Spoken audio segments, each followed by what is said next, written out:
Et pour évoquer les relations égypto-saoudiennes, nous avons le plaisir d'accueillir au bout du fil Monsieur Youssef Abdelkader. Vous êtes journaliste. Bonsoir. Oui, bonsoir monsieur. Alors, premièrement, que signifie ou bien quel est le message dans l'appel téléphonique entre le président Abdel Fattah al-Sisi et le prince héritier Mohammed bin Salman? Bien sûr, ça montre les volontés de l'Arabie saoudite de poursuivre les coordinations et les consultations et de renforcer le travail conjoint avec l'Égypte au profit des deux doubles frères et des nations arabes. Alors, comment évaluez-vous les relations égypto-saoudiennes? En fait, c'était toujours les relations entre l'Égypte et les Saoudiens arabiens c'était un bon exemple de l'efférité des deux pays frères qui double frères et restaient toujours depuis le début, on était toujours en bonne relation et ça reste toujours parce que quand même notre profite et c'est pour tous les peuples des Arabes saoudites et des Égyptiens même. Alors, il y en a beaucoup de points de commun, il y en a beaucoup de sécurité régionale, il y a plein de points qui restent toujours en commun entre l'Égypte et les Arabes saoudites, comme tout ce qui se passe maintenant au Gaza ou dans les régions orientales. C'est toujours resté en bonne relation et ça montre comment ils sont tous les deux et restent toujours bien frères. Comme vous avez évoqué la question de Gaza, quelle est l'importance de la coordination entre l'Égypte et l'Arabie saoudite pour mettre fin au bombardement ou bien au conflit à Gaza? L'Égypte et l'Arabie saoudite, ils sont trop actifs. Il y a toujours des meetings ensemble, avec tous les tous les leaders qui prennent en décision, surtout si on voit maintenant le rôle d'Égypte dans les nations et comment l'Égypte beaucoup travaillé, il était trop active pour savoir à chaque fois des pauses, des casser du feu, l'Égypte et l'Arabie saoudite, bien sûr, ils cherchent toujours la solution pour aider le peuple de Gaza. Et si on voit maintenant, c'est un grand risque pour tout le monde si cette guerre reste toujours là et comment on voit les bombardements qui arrivent sur les enfants, sur les femmes, Vraiment, on a jusqu'à maintenant, on a dans les 80e jour consécutif et ça reste toujours comme ça va pas. Alors c'est pour ça l'Arabie saoudite et l'Égypte, ils sont toujours en réunion pour savoir comment on peut casser le fou, bien sûr, et trouver toujours les bonnes solutions pour tout le monde. Oui. Si on parle des investissements saoudiens en Égypte, quelle est l'ampleur de ces investissements? L'investissement, c'était toujours l'Arabie saoudite, c'est les plus grands chiffres d'affaires en Égypte. Et on voit comment l'Arabie saoudite, dernièrement, ils sont investis beaucoup dans tous les méga projets qui s'intéressent et même si ça arrive, il y a des crises mondiales. Si on voit maintenant, après la guerre d'Ukraine et Russe, et après l'impact du Covid, et bien sûr, si on voit tous les derniers investissements dans tout le monde entier, et on sait direct que l'Arabie saoudite et l'Égypte restent toujours en bonne relation économique et ça montre que l'Égypte est un pays stable. L'Égypte c'est un bon marché pour investir et pour vraiment concentrer tous les méga projets et je vois qu'il y a un bon futur pour toutes les régions si l'Égypte et l'Arabie Saoudite ils restent toujours unis pour le profit de tout le peuple des régions. Et je crois à ce moment-là, on va voir vraiment les paix dans notre région et ça va donner beaucoup de confiance pour tous les investisseurs internationaux pour investir dans toutes les régions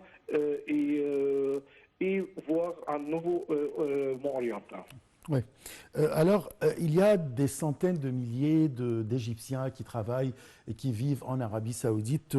Ma question, quel est le rôle de ces ressortissants égyptiens dans le développement de l'Arabie Saoudite depuis même sa création, on peut dire? Oui, bien sûr, il y a longtemps que si on regarde en Arabie Saoudite, il y a dans toutes les écoles, c'est vrai, il y a des millions, beaucoup de gens qui travaillent là-bas, qui aident beaucoup des développements de l'Arabie Saoudite depuis longtemps dans tous les secteurs. Il y a beaucoup d'ingénieurs, les médecins, les professeurs, et il y a dans tous les domaines, dans tous les secteurs, il y a des Égyptiens qui sont en train, jusqu'à maintenant, de développer dans l'Arabie Saoudite pour,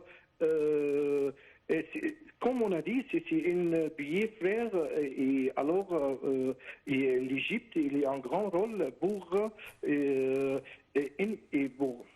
développer l'Arabie Saoudite, parce que tout ça, c'est vraiment, ça intéresse beaucoup l'Égypte, l'Arabie Saoudite aussi, qui voit le futur, les bons futurs.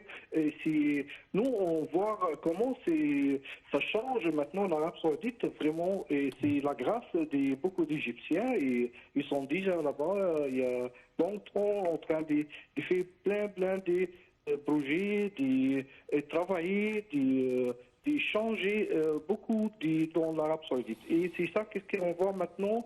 Il y a beaucoup de changements pour l'Arabie Saoudite.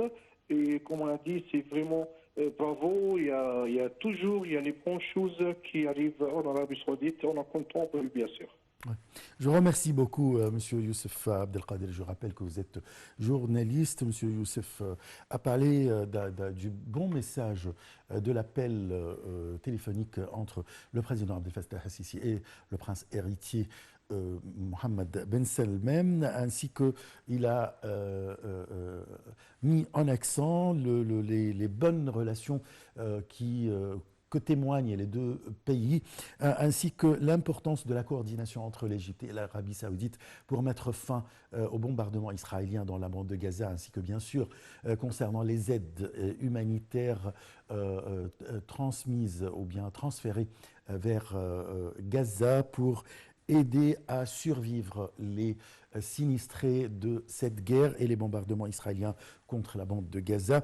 Il a parlé aussi des investissements saoudiens géants qui se trouvent en Égypte, qu'il y a beaucoup de projets qui ont été investis ou bien qui ont été financé par les Saoudiens ici en Égypte, et même on n'a pas négligé quand même le rôle des ressortissants égyptiens depuis longtemps, depuis des décennies dans le développement de l'Arabie Saoudite dans tous les domaines, si on parle domaine de la santé, de l'enseignement, de l'ingénierie, de la construction, etc., puisque les Égyptiens ils sont allés tout de suite en Arabie Saoudite pour être là, pour aider le peuple saoudien à développer ou bien pour travailler main dans la main et côte à côte pour développer le royaume. Je passe à un deuxième sujet.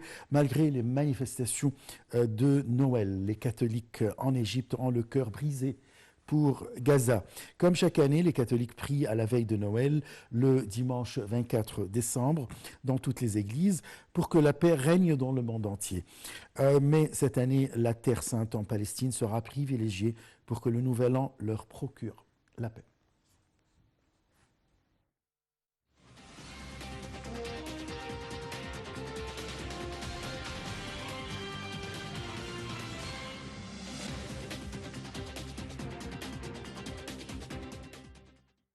Les célébrations sont dans les églises et les maisons, de sorte que nous sentons l'esprit de Noël, mais le chagrin et l'amertume remplissent nos cœurs pour nos frères en Palestine, dont la fête vient dans des conditions très difficiles, a déclaré le père Boulos Goros, membre du Conseil des églises en Égypte. Les aspects de la fête se propagent dans les quatre coins de l'Égypte, mais pas de la même manière à laquelle les Égyptiens sont habitués. Les gens sont tristes et ont l'air de ne pas avoir envie d'exagérer leur célébration cette année à cause de la situation catastrophique vécue par les habitants à Gaza. Au milieu des mesures de sécurité prises à l'entourage des églises, les messes ont commencé dimanche à 20 h et reprennent lundi matin et soir. En Cisjordanie, la ville chrétienne de Cisjordanie, partiellement bouclée par les autorités israéliennes, est vide de touristes et de pèlerins. Hormis les messes, les festivités de fin d'année ont été annulées. Le pape François prononce sa bénédiction à la ville et au monde depuis le Vatican, moment lors duquel il se livre traditionnellement à un tour d'horizon des conflits dans le monde. Il a dénoncé la situation humanitaire désespérée des Palestiniens dans la bande de Gaza, appelant à la libération des otages encore retenus et à un cessez-le-feu.